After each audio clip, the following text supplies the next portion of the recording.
Hey guys, it is Sophia here from GCSE English Success. Today we're doing Paper 1, Question 4. So grab a flashcard or something to write on and we're going to make some awesome notes that will really help your revision. For more help, you can head to gcseenglishsuccess.com. So this question, I would say, is probably one of the hardest on the exam paper. It is the final question in section A.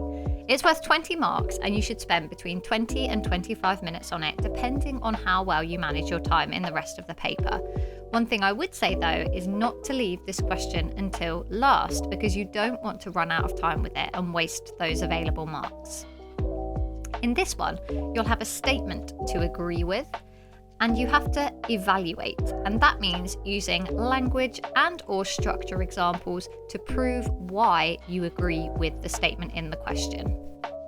So AO4 is all about testing that evaluative skill.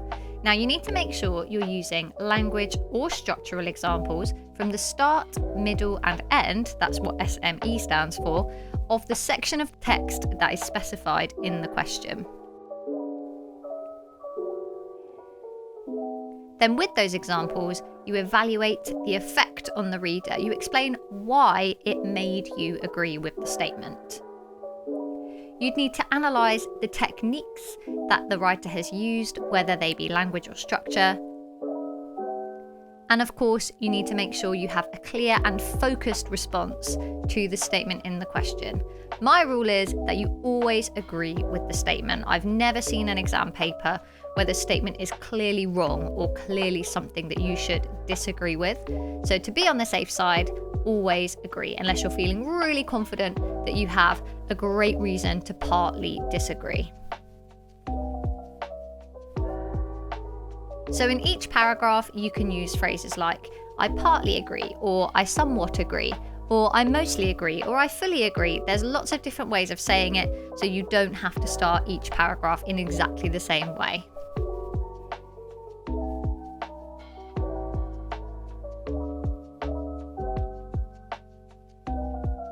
So we've got a bit longer to do this question than we had for question 2 and 3. It's obviously worth more than double the marks for question 2 and double the marks for question 3. So we need 4 paragraphs ideally, and I'm going to give you some sentence starters that you might wish to use, although of course I really recommend that you adapt these to fit your answer. This is not exactly what you have to write, this is just a helpful guideline so that you can see the structure your answer might take. So at the start of each paragraph, we want to clearly agree with part of the statement in the question and then introduce an example that supports why we agree. Then we're going to analyse what language or structure techniques that quote uses. And we're going to analyse it in lots of detail to explain why it made us agree, or you might wish to add in a second quote which also supports why you agree. Don't forget to include the effect on the reader, and finally link back to the statement at the end. So it should be like a bit of a sandwich where you agree very clearly at the start and at the end of each paragraph to keep your answer super focused and on track with the statement in the question.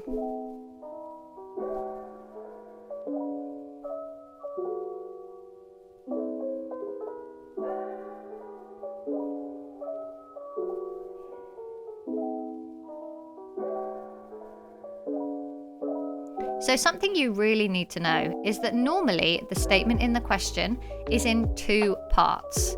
So there are 2 very clear and separate things to agree with. Now this isn't a hard and fast rule, but this is the case a lot of the time. So each paragraph, you might clearly agree with the first part of the statement or the second part of the statement. It might be that both parts of the statement are quite clearly linked, so you could do a paragraph on why you agree with both parts of the statement. You don't necessarily have to do 2 paragraphs on the first part of the statement and 2 paragraphs on the other. I think it's nice if you can address the whole statement throughout your whole answer, but don't worry about that too much. Don't forget to also use subject terminology to evaluate how the writer used language and structure to make you agree.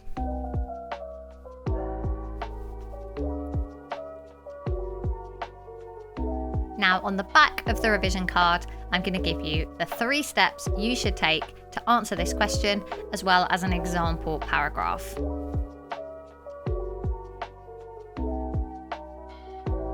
What I haven't included on this revision card is a list of language and structural techniques. However, they are on the revision cards for question 2, which is about language, and question 3, which is about structure.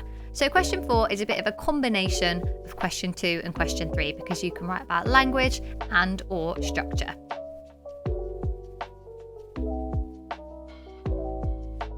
So the example question I'm giving you is from the June 2019 paper. It's an extract from The Mill by H.E. Bates. You don't need to go away and read that exam paper if you don't want to. You'll get the principle of how to structure an answer just from this example. And the question is just there to show you principally how the statement comes, often in 2 parts.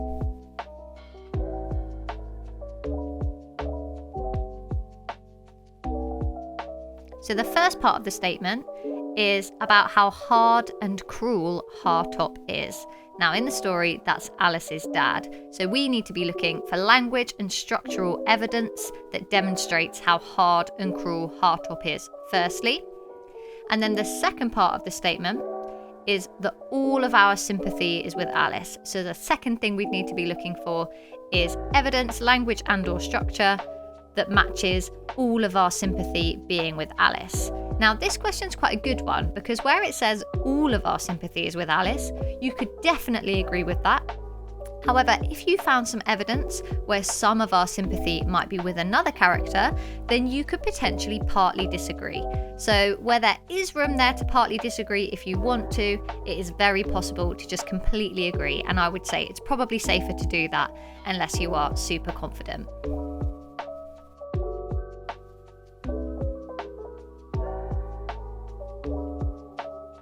So after we've identified the 2 parts to the statement, then we need to highlight all of the language and or structural techniques we can find to support part 1 or part 2 of the statement from the beginning, middle and end of the section of the text identified in the question. Normally it tends to be the second half of the extract. Then we would choose our 4 favourite examples, ideally some for part 1 and some for part 2, and write a paragraph on each example.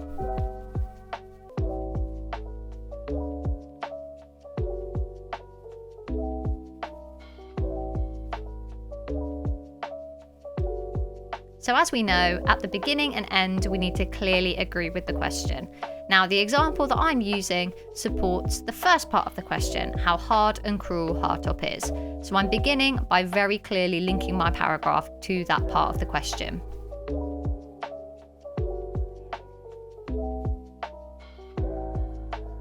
I've introduced a quote, and now I'm starting to analyse the pathetic fallacy, which is a language technique in the quote.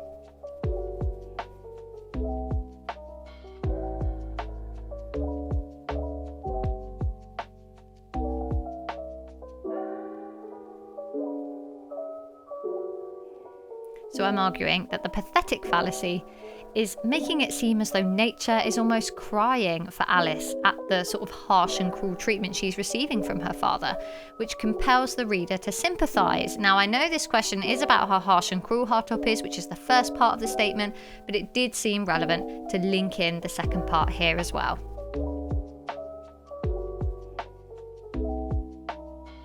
I've now added in a second quote which also supports this idea. So my quote is, all she could see was the tail light smoothly receding. Now I'm talking about how this even further emphasises how harsh and cruel her father's being, because the adverb smoothly implies that he really has no regrets or hesitation about abandoning her there in the weather.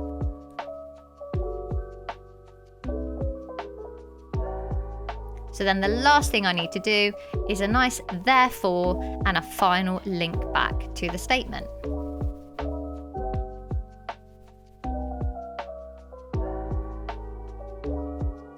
So if we go back to the success criteria that we made earlier, you can see I've made a very clearly focused response to the statement at both the beginning and the end of my paragraph.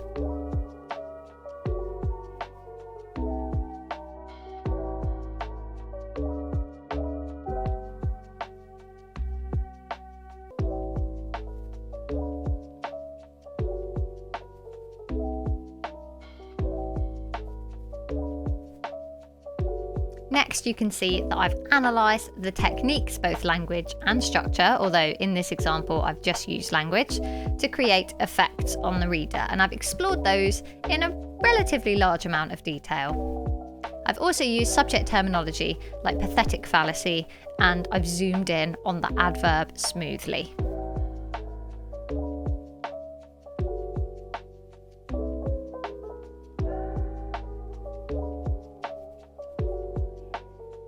Now, when we talk about evaluating effects on the reader, I've kind of already done that in my explanation. I just didn't specifically use the word reader, but I did do that in the middle with the bit I've underlined in blue. But all of the effects, the kind of things where you say this suggests or this implies, in a way, they're all effects on the reader because they are the things that the reader is thinking when they are reading the text.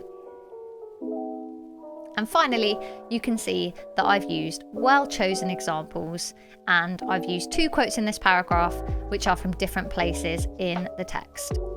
Thanks so much for watching. I really hope you're getting an awesome set of notes together.